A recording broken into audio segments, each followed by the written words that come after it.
this is the last question and thank you again for the time. But we get this so much, again, of people looking at someone like you from the outside, from a distance, and saying, wow, she does it all. How do you juggle? How do you manage and you just sort of got to a part of it of, I've got to come home and now I've got to be sort of yet a different character.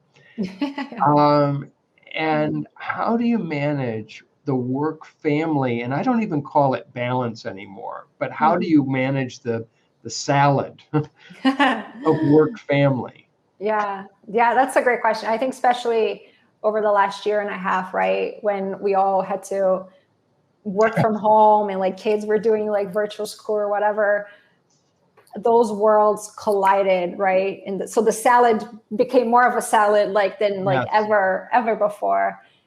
And I think it was so hard for women because, again, we have such high expectations for ourselves, right? Like striving for perfection in all the different roles that we play. And all of a sudden those roles collided and we felt like we were failing all of it, right? Like I'm not being a good mom because I can't be with her as like she's studying and like not doing well in school and struggling because I have to be at work. Right. And I'm not 100% at work because I am like now thinking and focused and they're coming, it's just popping up, right? Like in the meetings as they're happening. So I think the last year has made, I'd say, those things even harder.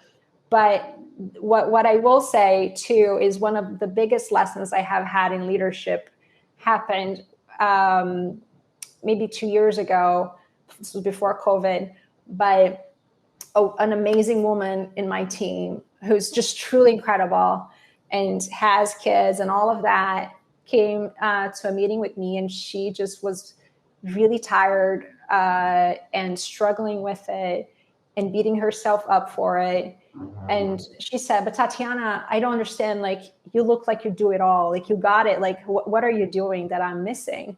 And I think it ties then to something you were telling earlier of like, because of this armor that we either wear at work or the curtain that we put up or what we are portraying social media, whether it's LinkedIn or Instagram, which is the highlight reel of our lives.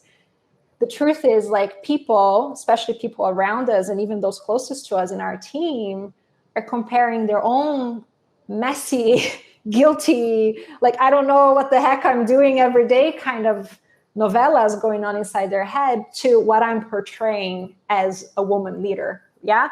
And for me, in that moment, I'm like, oh my God, please know that I don't know what I'm doing.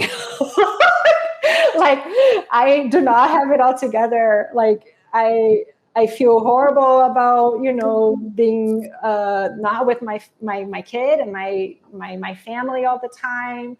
I feel guilty when I do leave early because I want to watch her soccer practice. I feel like I'm letting work down all the time, right? So like, I told her, like, there's one thing you take away from this is that I do not have it all together. Actually, nobody does. And it's just that we're all kind of pretending because that's the one-dimensional view of leadership, that you need to be strong all the time, have all the answers, right? And not show holes in your armor.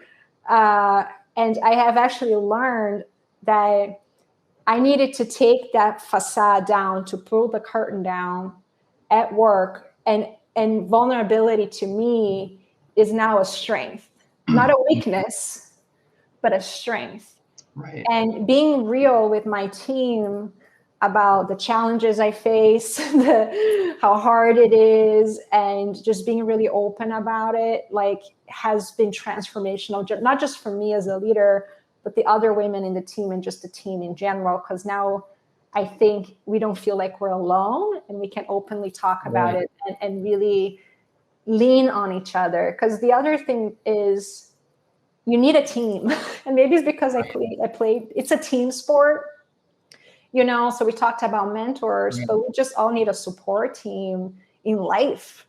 I'm very lucky. My husband is he's does so much, to help us and me and my daughter. Yeah. And my parents live not too far away. So like I Right. have that support system now, which is, incredible. And I think that's what we need is like, we sometimes feel like getting help or being transparent is a weakness. But I find that that's where the strength is in community, is in support, is in being open with Right. one another, with what we're really going through, so we can talk about it and come out like stronger together, I guess. It's interesting you mentioned this because the language you're using, Tatiana, is really terrific. Because it sounds like you're taking a general skill set, an approach to the world, and you're bringing it to work. The novella concept of managing Mhm. kind of your way through, but also bringing that same mental model to home Yes. of how it's kind of a team.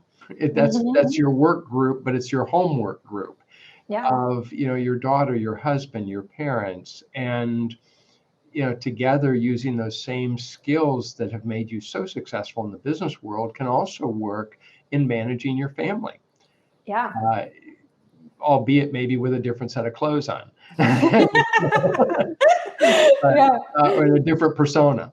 But Yeah. I also think that what you said, and we hear this from a lot of successful people, but particularly successful women, is to not, and you have to pick and choose, but don't be afraid to be vulnerable and ask for help. Yeah. And I've heard this over and over for many years from many different successful women, is it took me a long time to say, I need help. And I don't mean professional help. I'm talking about I need help. Somebody has to pick up the daughter, or somebody you know, to reach out and say, I can't do all this. Right. And Yeah, that's right. And sometimes it's professional help too, right? That's right, why that's a it, fact. it, it ties to like the mentor conversation, right? We were having it. You need to find Yep, those people you yep, trust, that when you are running into challenges and you need some guidance, that you do ask for help, versus feeling right, like we got to figure it out alone, or right, thinking that there's something wrong right, with us right, because we're facing XYZ, but rather like find. I think it takes courage to pull the curtain out or take the armor off, because that's not what we learned. right. But that's how we're going to change, I think, the definition of success and leadership in a way that's more inclusive Yes. to everybody at Going to work, happen and one not. person at a time, and Yeah. folks like you are going to be on the front end of that. Tatiana, thanks for your time today. It's been just an absolute pleasure to reconnect with you. We're so proud of how you're doing, and Oh, for thank those you. viewing, for those viewing us today, I'll tell you, a lot of words to live by, and I know that even as as a white male, I wish somebody would have had that conversation with me that we just had. I would have been better served for it. That's for sure. Great advice, great counsel, and just thanks for being who you are, being such a great ambassador for the university. And Thank remember, you. we're always here for you.